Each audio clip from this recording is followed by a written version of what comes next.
Un mois après cette cérémonie, deux des meilleurs spécialistes mondiaux du nucléaire militaire sont invités en Corée du Nord. Le premier s'appelle Siegfried Ecker, ancien directeur d'un laboratoire de recherche américain sur les armes nucléaires. Le deuxième s'appelle Robert Carlin. C'est un ancien agent de la CIA.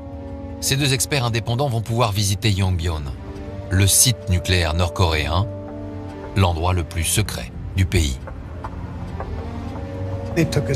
Ils nous ont conduits dans un grand bâtiment. Dans une pièce de contrôle, il y avait plusieurs techniciens en blanc avec des ordinateurs. Ils nous ont emmenés jusqu'à une fenêtre, et là, nous sommes restés sans voix.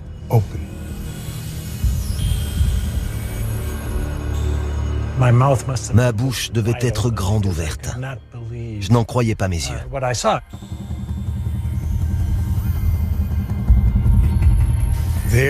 Devant nous se trouvaient environ 2000 centrifugeuses, d'après une estimation rapide.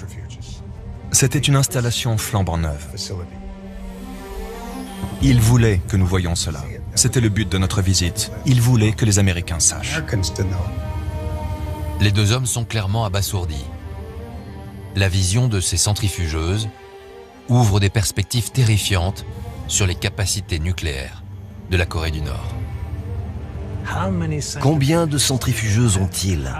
Combien d'uranium peuvent-ils vraiment fabriquer? Et la réponse est... nous ne savons pas.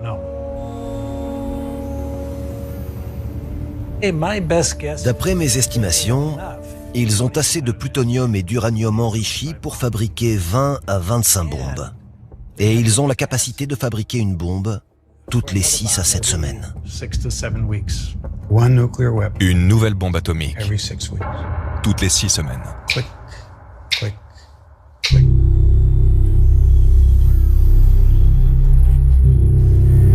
La conclusion, c'est que les sanctions internationales n'ont eu aucun effet.